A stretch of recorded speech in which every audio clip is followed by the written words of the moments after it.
My name is Anna Imagination with Healing Garden, and welcome to the Lightworkers Union Networking and Convention, course number 1.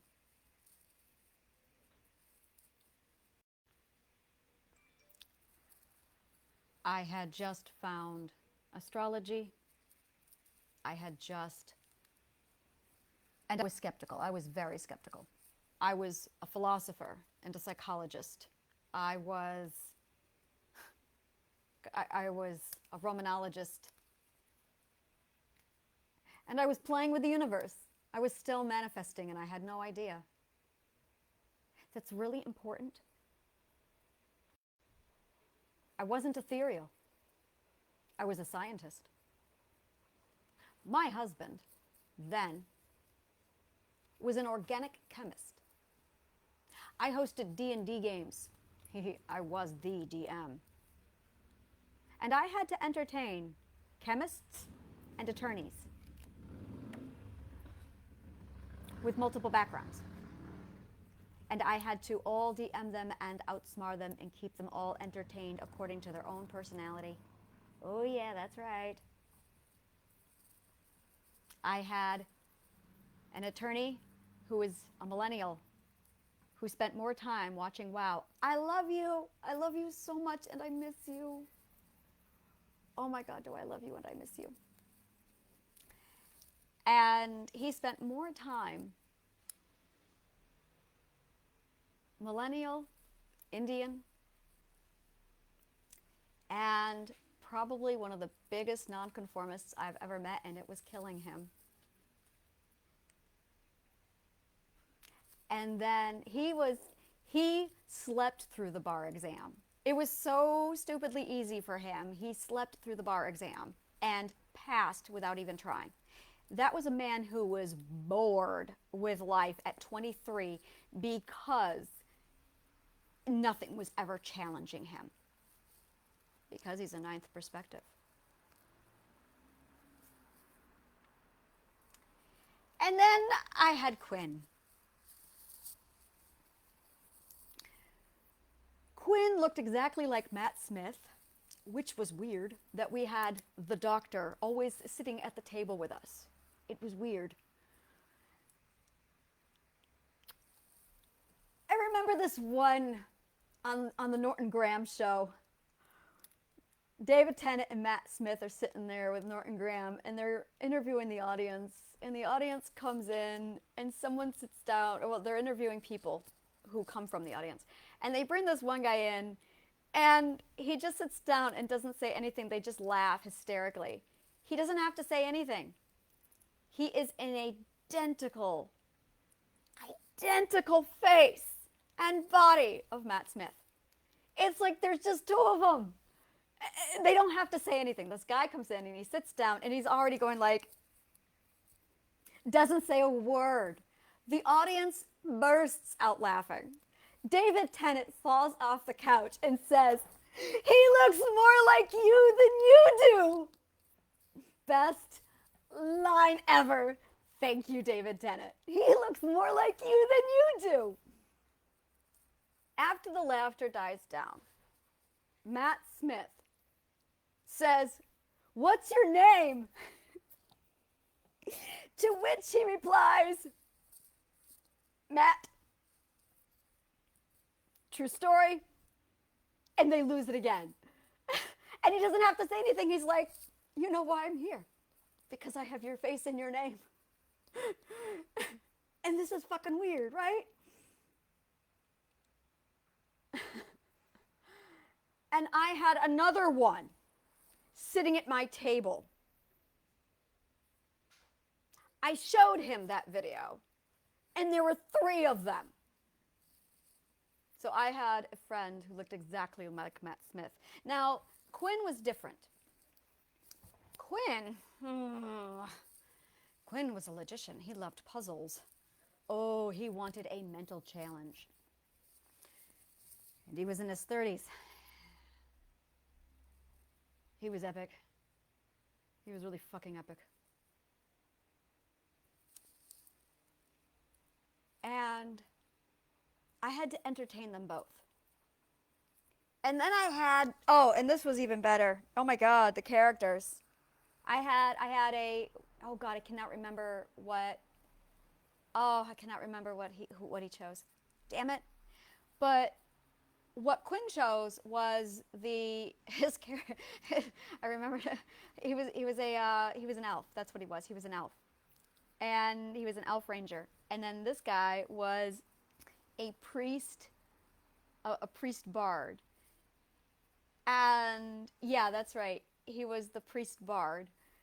And then we had a paladin. Shoot me, please shoot me. We had a paladin who was always righteously good. And then my then husband he selected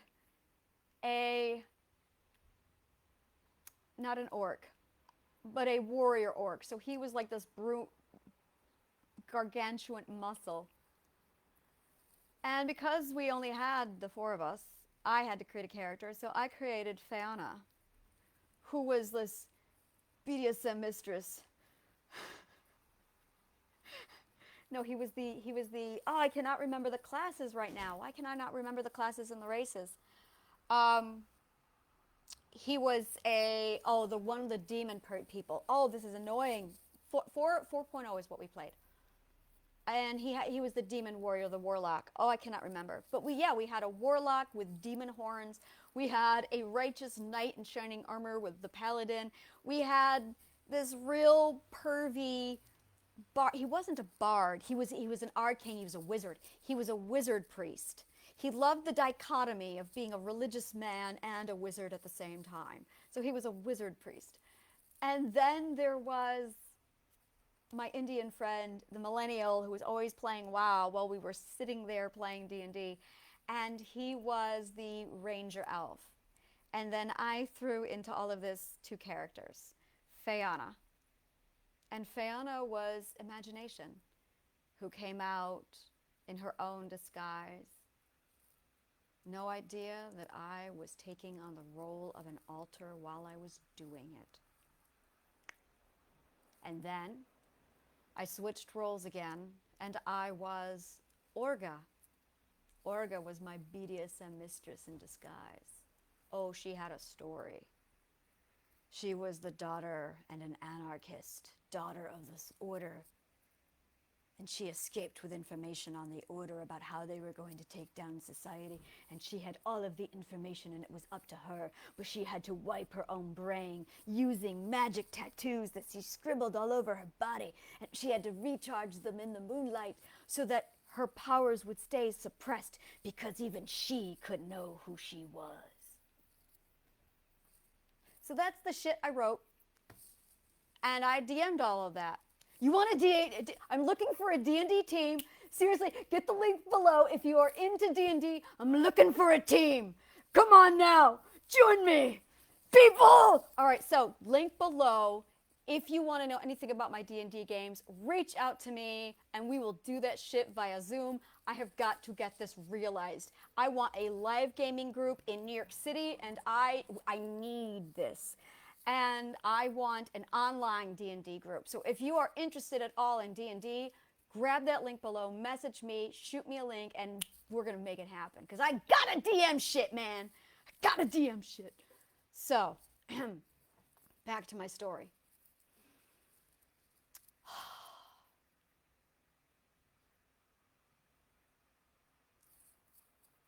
I used my DMing to literally study psychology and human behavior. I deliberately put everybody in a situation where I could literally watch how all the different perspectives responded at once. The shit I did over my lifetime to study psychology. If I could train psychologists, this is the shit I would do. You are going to DM, and you are going to take on the role of everybody in your campaign, and you have to be able to predict all of their behavior and then be ahead of them. By the way, you have a narcissist over there who is using his entire character, Golg, as a means to boost up and make himself feel even more powerful because he feels that insecure. He has to be the biggest, the strongest, and the loudest to make sure that that is heard and he gets everything. He's the treasure hoarder. And then power hungry. You have a paladin who's all about being righteous and making sure that he lives the good life, and he's an attorney and he just wants to fight for justice and make sure everything is fair, and my God, could he be any more fourth perspective? And then I had Quinn. Quinn, who kept me on my toes intellectually. God forbid I just make this about law and order and doing what's right, which motivated him to get on his journey. I also had to make sure there was a massive horde waiting and a reward, or he wouldn't lift a finger to help anybody. Meanwhile, I had Quinn going, just give me the biggest puzzles you can possibly imagine. I'm a ninth perspective. Got it. Great. Thank you, doctor.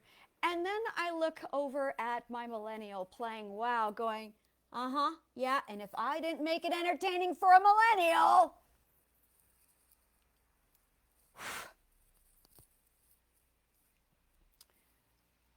It was a really good exercise in psychology where I had to figure out all of the predictable behaviors of all of those personality types, fuse them all together, make them all dance and sing. Oh, he also had ADHD. Yeah, I see that now. A little too late. Oh my God, the hell I was in. And it was the most amazing thing I've ever done in my life. I was able to finally expand my brain to my full potential and see what I could do. By the way, I did this while writing my fantasy novels.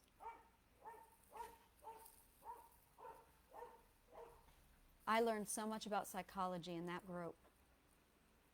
I learned more about psychology. I would sit there and do those sheets up, and I would roll my crit, and I would fill out my character sheet, and I would do this. Intuition.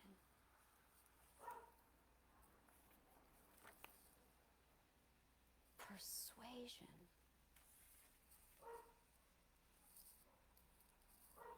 Character sheets.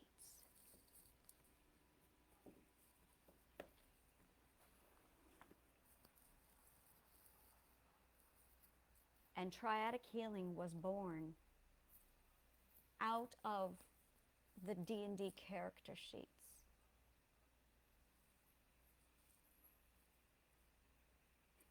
The D&D character sheets literally break down a person's identity in detail.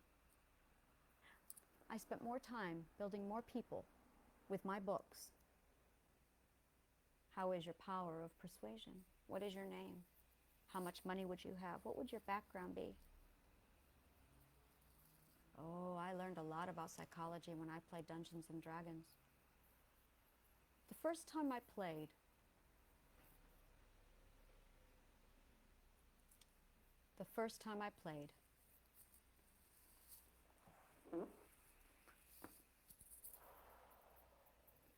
we were camping and it was raining.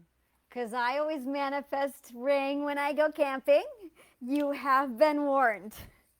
If you ever go camping with me, I love to camp in the rain. So I manifest rain every time I go camping. God, I hope it rains. God, I hope it rains. When I was 4 years old, I was taken to Buttermilk Falls. I loved it there. And I wanted it to rain, so it rained. Because the universe and I we got a thing happening. And it rained for 3 days.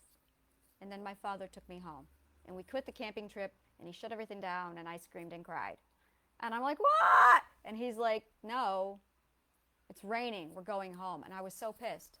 I'm like, why? We need to stay in the rain. I manifested this shit. It stayed with me. It's like I'm forever pining for that lost, rainy camping trip. So every time I go camping, I make it rain. And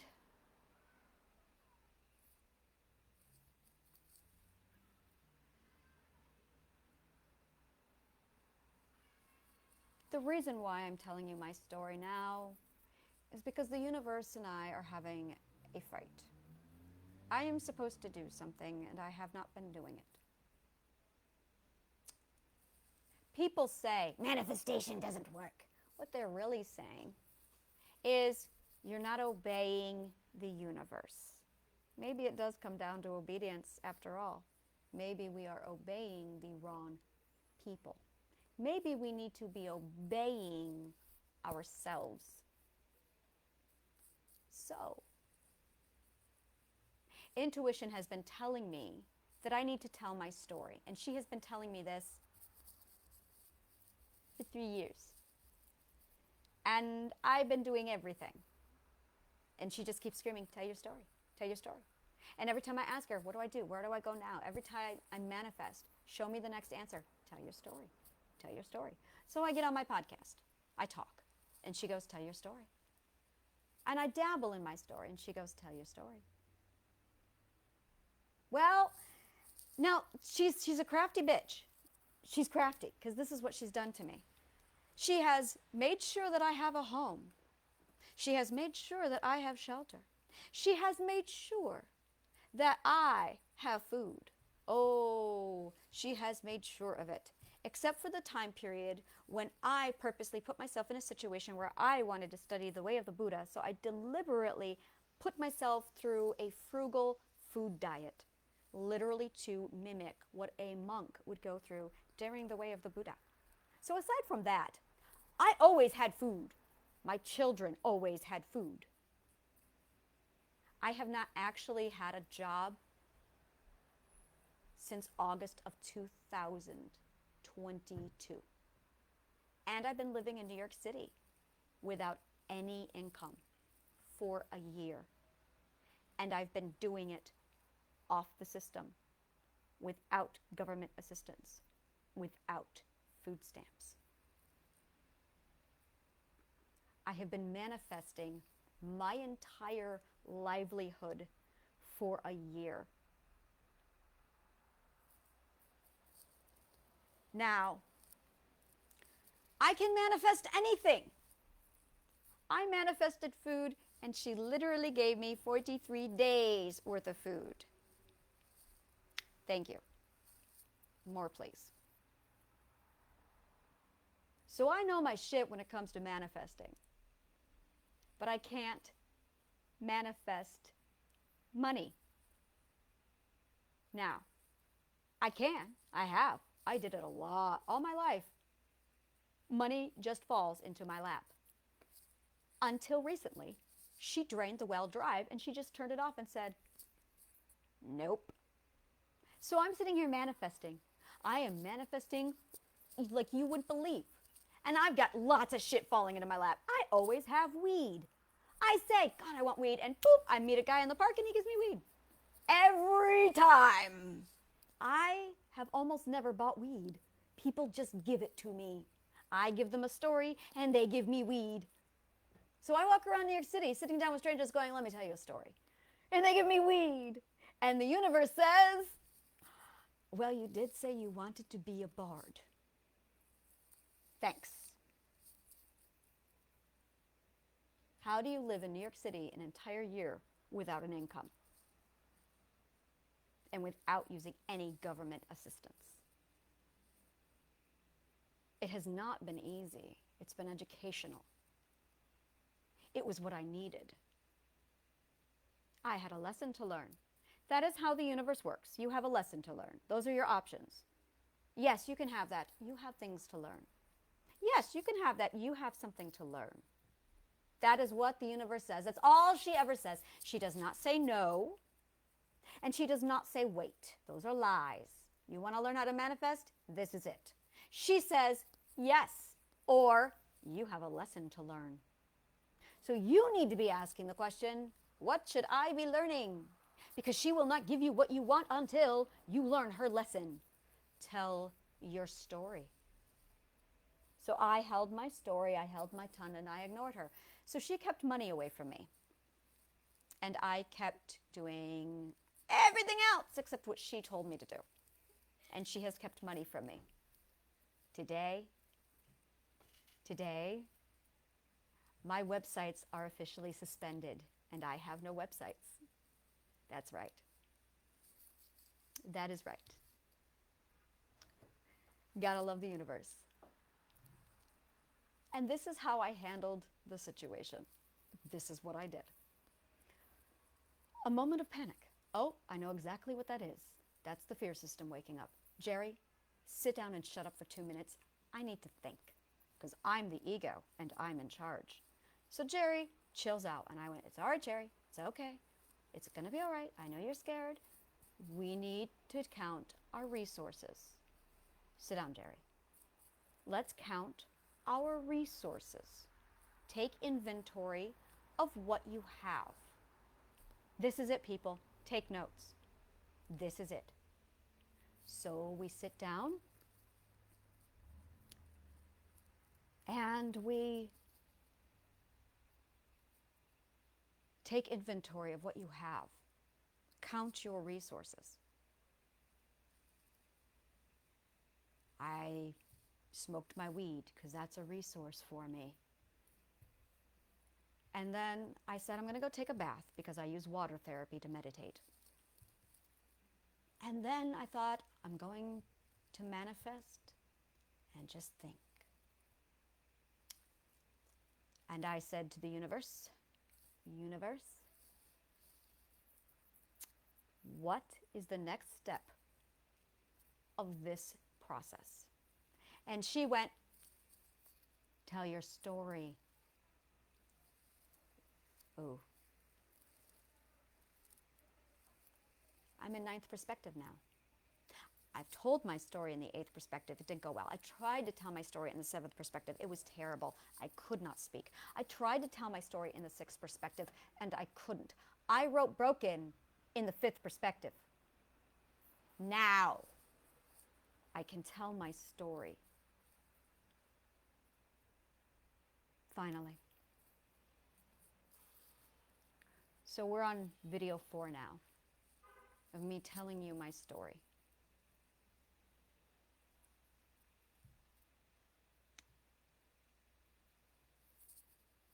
In the last 12 hours, the manifestation has been extraordinary.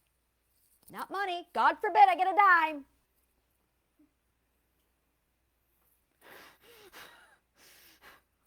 I had my lease in my apartment handed to me. I got a $2,500 3-room bedroom apartment on Coney Island, 10 minutes from the beach, with a landlord who does not raise the rent ever.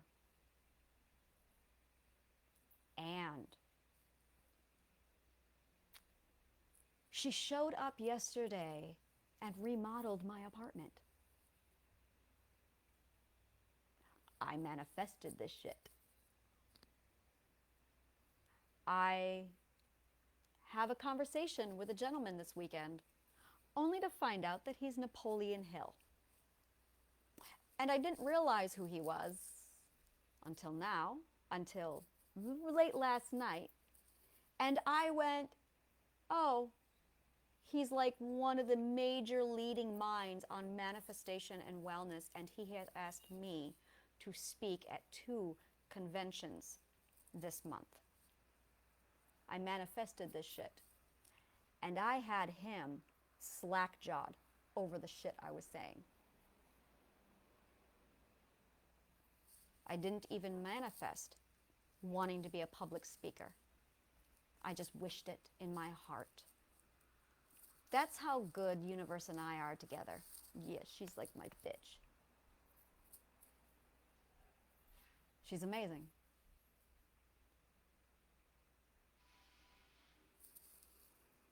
You don't have to say the words out loud. You just have to really wish it with your heart. You just have to wish it. So I'm getting things that I never ever dreamed of. Spoke out loud. I just felt them. But we're so up here when we manifest that we forget to be down here when we manifest.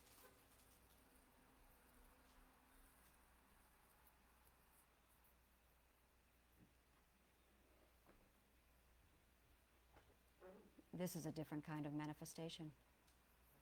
I teach this kind of manifestation. We're going to call it psychological manifestation. Everyone write that down because this is different. It's not just manifestation, because manifestation that you are used to doing it is holistic. This is psychological manifestation.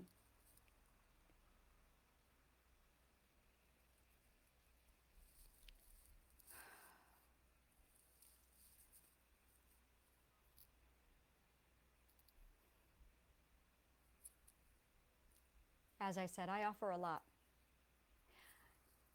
If you watched these last 4 videos, this one included, and there's probably going to be one more, and anything resonated with you, where you just mind blown, oh my God, there is a good chance I have a class, an event, a project that is happening. In fact, I guarantee it. I guarantee it. That whatever just lit you up, I have services, projects, and events all planned out for all of it. All you have to do is click on the link below, talk to me, tell me what resonated with you, and I can tell you what it is you want from me. I can tell you what it is you're going to love to hear from me. Take a look at the link below and just tell me what resonated with you. And then I will show you what I have available. And if you say all of it, I will give you all of it. So that's how I am going to communicate with you. Talk to me. If you heard anything that I say and you got excited or just enamored and you're just like, oh my God, and you're plugged in, tell me what resonates with you. Fill out the form below and just let me know. And I'll be in touch.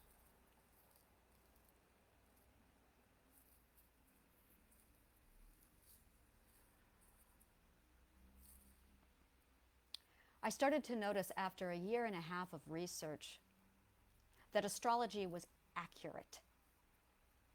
Too accurate to ignore. When you have the right psychics. I then went through the 6 perspective stage where I was bombarded. I followed intuition's advice. She told me, go to New York. I went to New York. After going on Walkabout, Walkabout was a break in my healing. It was a time where I realized I needed to define myself. I needed to do. I needed to be.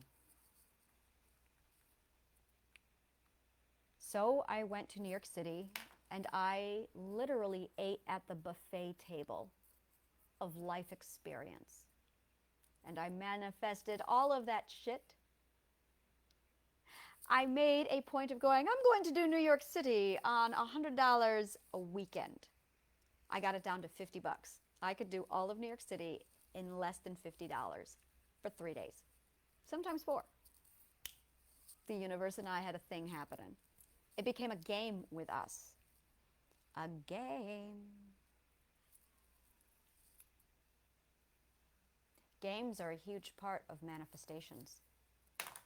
That's why children can manifest so well, is because manifestation is play and make-believe. I love teaching manifestation. Yeah, my God, do I. As I said, this is psychological manifestation. It's not holistic manifestation. This is a different creature. So, you get down into your gorgeous, cozy brain.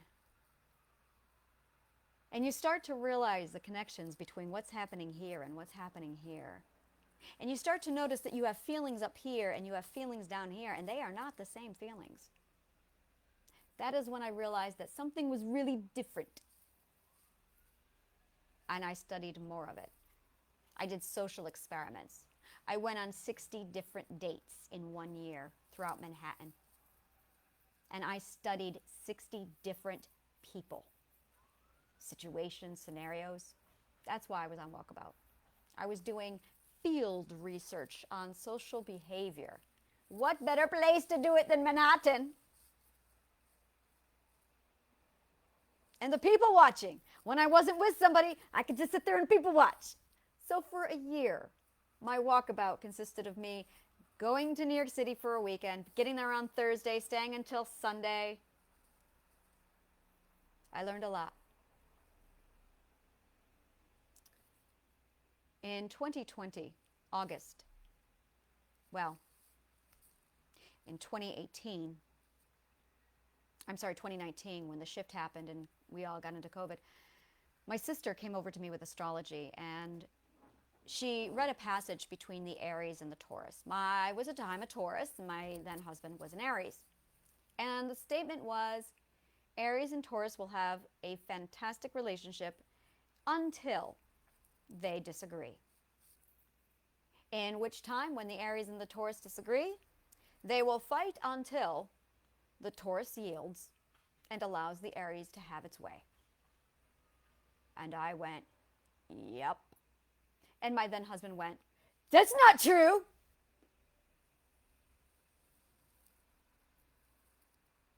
And I said, oh, you don't think it's true? All right then. I'm not going to be quiet anymore. We were divorced 6 months later. Really, that's it. I stopped being complacent. He thought that we never had conflict.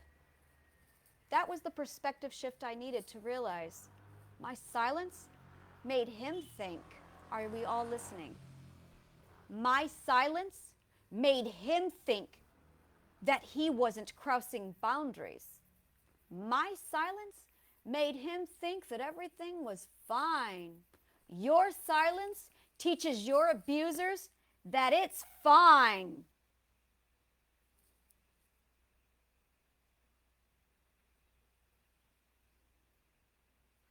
Use boundaries. Your voice is the first red button that goes off that says, hey, you did done fucked up.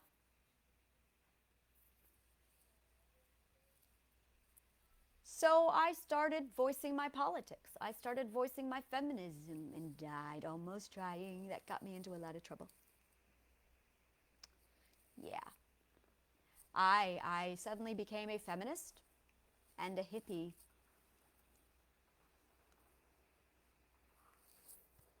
I know what I did.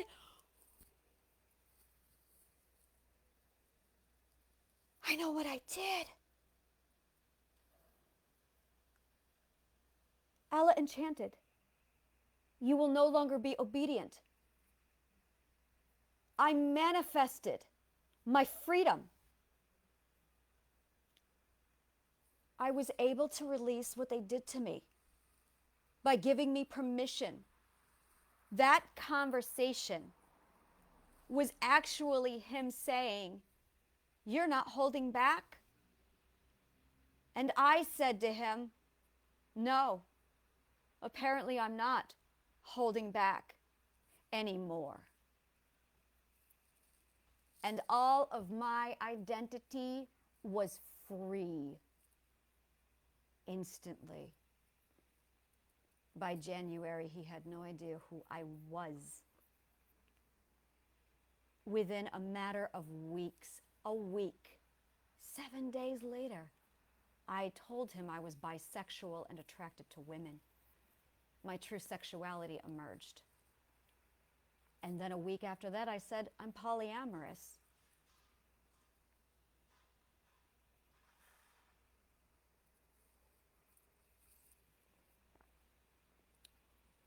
And then after that, I proposed we open the marriage. He loved the idea and started laying down the rules. I wanted to study human psychology. We got on dating apps. And my psych brain went, oh joy, a smorgasbord of subjects. I'm so happy. And I started communicating with all of these people. A lot of people. And I was able to understand and learn very quickly how each one of them moved. And there were a lot of people. Only 60 actually managed to get the dates with me. I talk to probably 20 people a day. 20 people every day where I just sat down and analyzed. I changed my behavior and then watched how it affected all of theirs.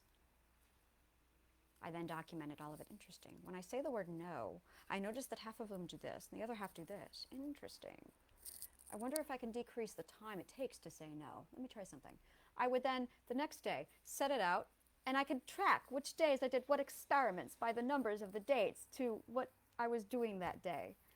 So when I did my research, it was, okay, let's take a look at January 17th. What happened on January 17th? Go. And then I realized that I had a fear of men. And I went, oh no, we can't have that. What do I need to do? I need to condition the fear of men out of me, and we'll just do exposure therapy. Let's go ahead and do this cognitive core therapy. And if it gets out of hand, I'll just grab my weed. All right, let's go. I got fast at saying no. Give me a picture. No. Give me a picture. No. I practiced saying no on dating apps. Literally. It's a great way to exercise them. There's just, how many different ways can you reject somebody, be rejected, and learn that it's okay? I conditioned myself to get comfortable with rejection. I conditioned myself on purpose to get comfortable with saying no. That was the first time I used my voice. In the meantime, at home, I'm going, all right, and also, by the way, part of my identity is that I am a hippie and I'm smarter than you. Yes, I was smarter than my husband. And I had to suppress that for 28 fucking years. My God, did that feel fucking good to say. 28 years of not being able to say, I'm smarter than you. Having to hide it from him. Oh, my brain. I was not going to be a secret keeper any longer. All of my truths came out. I was free because I got out of the perspective shift. The perspective shift enslaves you. The perspective you are in is the toxin. You need a perspective shift to get out of the poison. You are in quicksand. You're drowning. You think you're fine. You're in quicksand.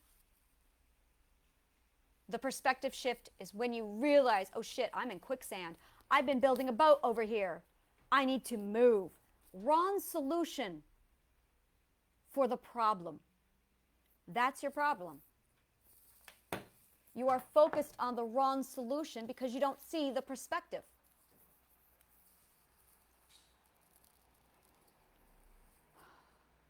Wrong solution for the problem.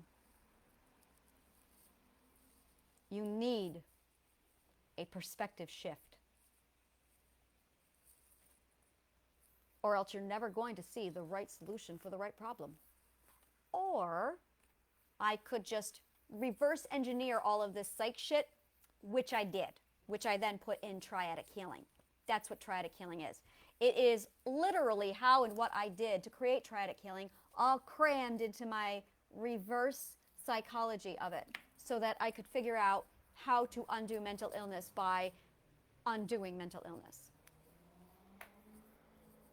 You have the wrong solution for the problem, and you require a perspective shift. Everyone has you thinking that the problem is your abusers. Everyone has you thinking that the problem is maybe your environment or your job, or maybe the problem is you're just not feeling well, or maybe you're just menstruating. Whatever. They tell you to keep you obedient. All of my identity flowed out of me. I returned to BDSM. I found my beautiful pet. I miss my pet.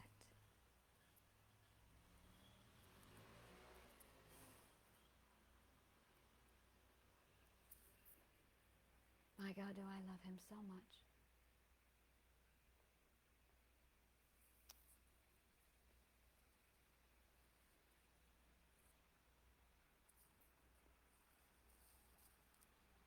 We were trying to get pregnant, my husband and I, from 2017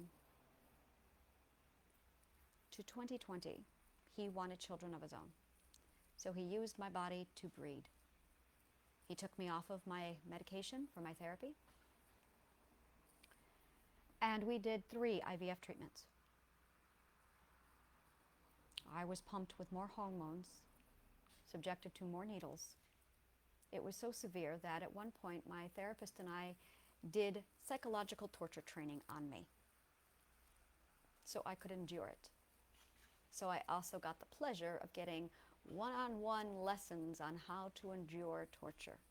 I wish I had known that when I was a slave in that bedroom for 6 months.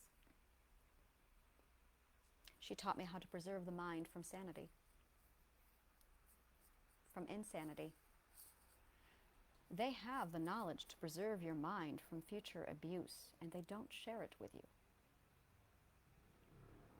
Why?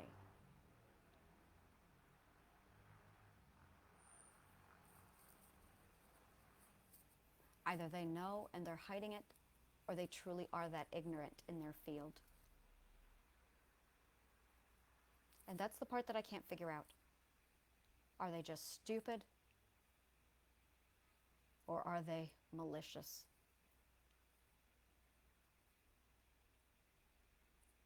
And I can't figure that out.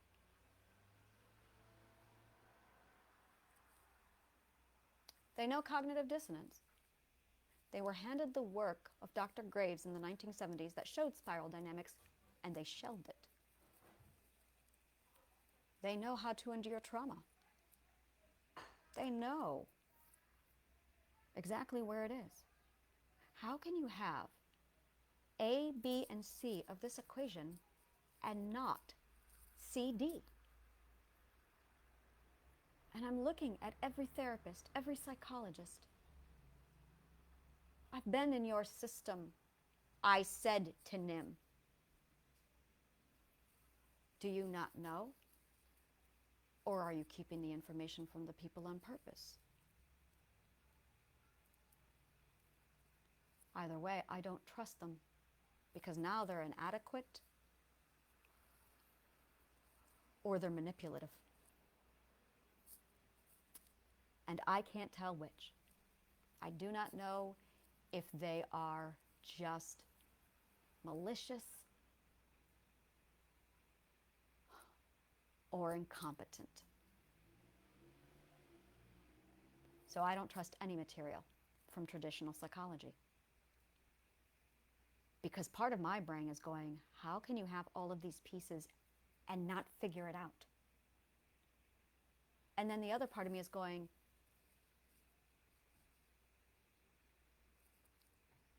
are you legitimately just of a different perspective, that you can't see it? How can you not know that cognitive dissonance is the core problem? How can you not know that this is all about perspective shifts? How can you keep Dr. Graves away from people?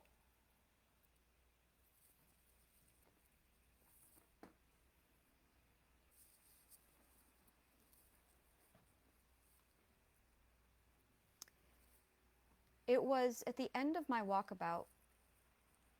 It was May of 2021. Mercury retrograde makes its come back. Yeah. Every May, by the way, you'll notice in my story that it's always around April, May. April, May happened. April, May happened. Through all of broken. My whole life. You'll see it. You'll see it, six perspectives, and you'll be like, oh my God, look, she's going through retrograde again. It's so hilarious. So yeah, April, May of 2021.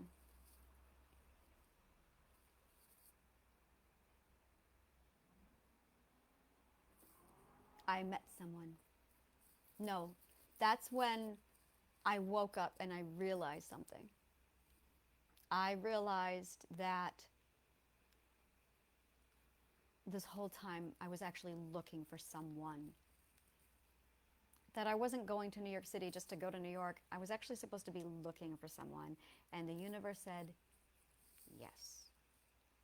And I went, who am I finding? Find him. My behavior changed after that. It became a systematic me sitting down, interviewing people. They would come to the bar, and it would literally just be me psychoanalyzing them within 5 minutes. I forgot I did this too, yes. So I would just come to a bar, schedule 7 dates, literally 7 different people in one weekend.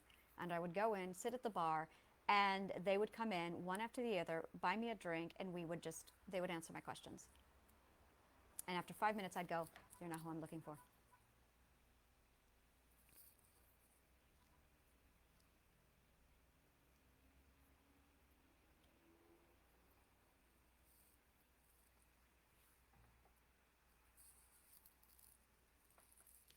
And I said, because I was heartbroken,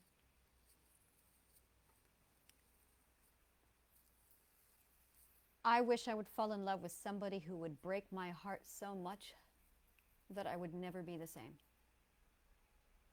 Yeah, I said those words April, May, during the 2021 retrograde, when manifestation is at its best for me. I said those words.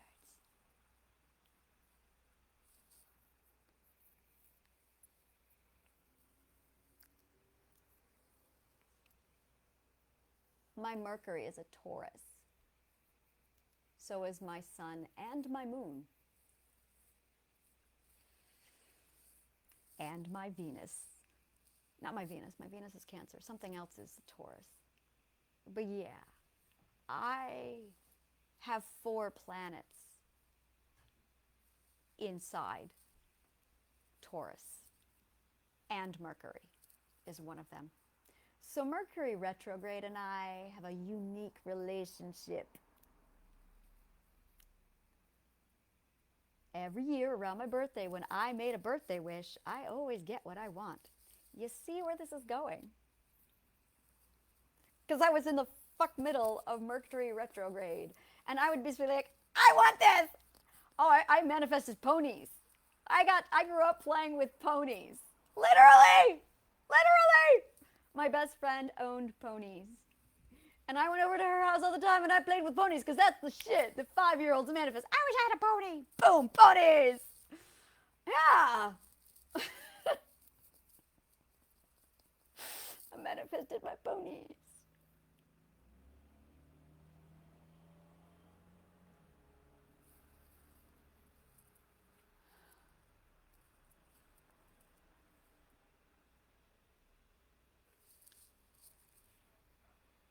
Two months later, I met someone.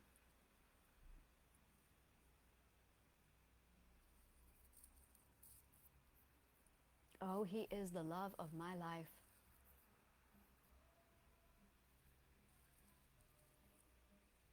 And he did break my heart.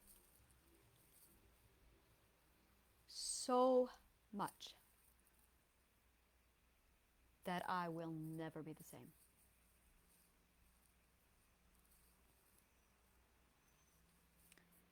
When he broke my heart, it motivated me to figure this shit out. That was a year ago, at the last retrograde. April 2022. And intuition just screamed, "Tell your story."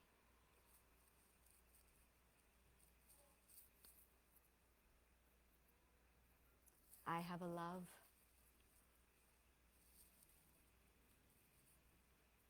Finding him felt like the screaming in my head stopped, and the universe said, "This is home." And when I met him, I felt like I've always known him. It was oh, I remember you. And my God, have I missed you. That's what it felt like when I met him. And then we launched into a 3-month passion fest.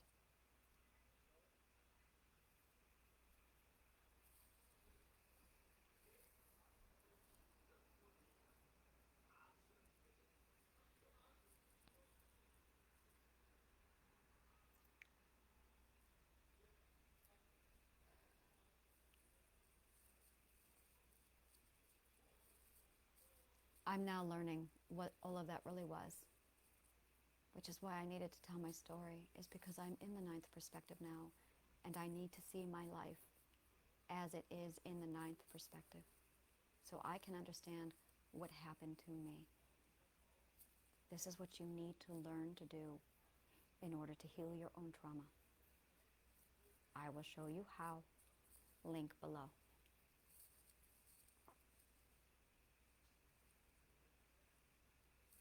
So I'm sitting here trying to process and put it into the right ninth perspective words to articulate what happened.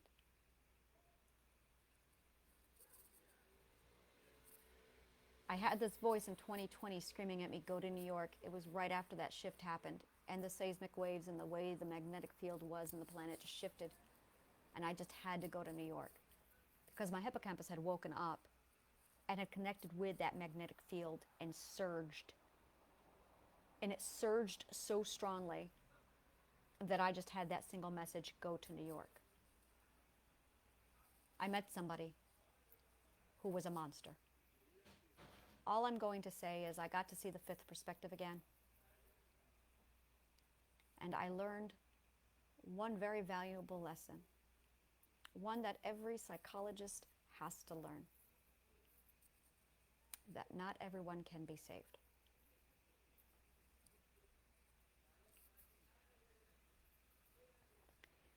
Before you learn that lesson, you put yourself through trial by fire to make sure every person gets saved. Until you get to the one person who is so horribly evil that you suddenly realize, wow, some people really are fucking monsters. In The Walking Dead, Here's Not Here, if you watch my podcasts a lot, you will hear me speak about this episode a lot. Morgan he returns, and he is with a prison psychiatrist. The prison psychiatrist looks at him and says, it's PTSD. And then he breaks down PTSD, and that is the whole episode. You get to see what PTSD looks like, really looks like. Not what people think it looks like on the outside, what it really looks like on the inside. I watched Walking Dead so many times for the psychology. I pored over. Oh yes, I have no doubt about it now. I see you, son of a bitch.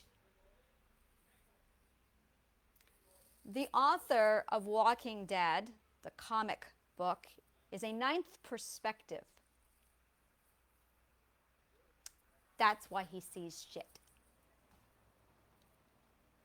That explains a lot. He's a ninth perspective. That explains Negan. Oh, you can't touch that show without you can't. Oh, you can't touch that show without appreciating the level of psych work he did. Every psychologist devoured The Walking Dead for the psych work alone. Breathtaking mastery. You fucking gorgeous man.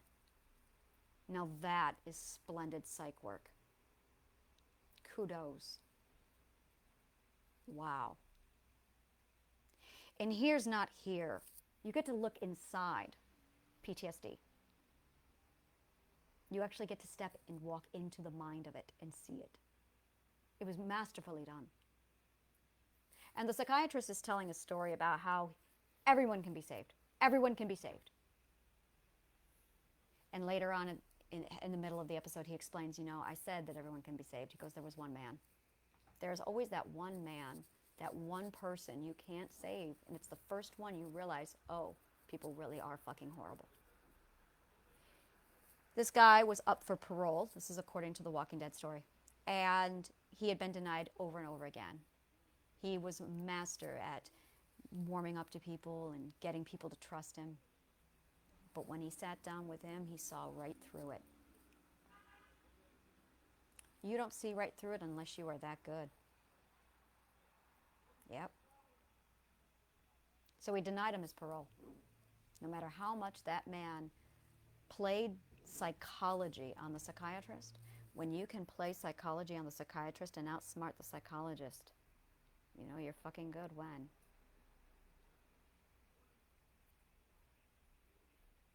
I did that. It was 2016, 1996. It was 1996. My father felt that opera was demented and I needed a therapist because I was 16 and liked opera. And I heard Colin say to Bergen, what do we do?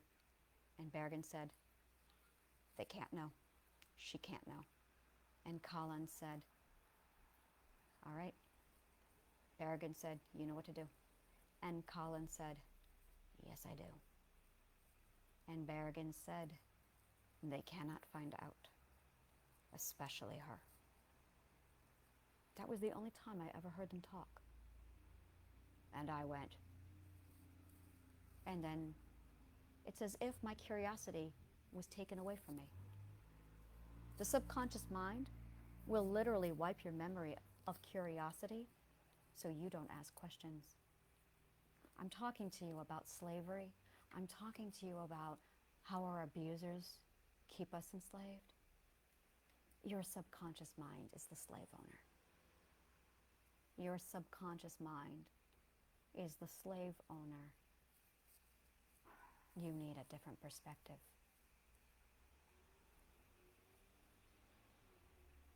We're going to go ahead and wrap it up here, and I will be back in 15 minutes. Thank you. And if you want anything at all, if any of this is resonating with you, talk to me, and I will tell you what I offer, what I have, and what I do. Click on the link below. Thank you so much, and may the kindest of words always find you.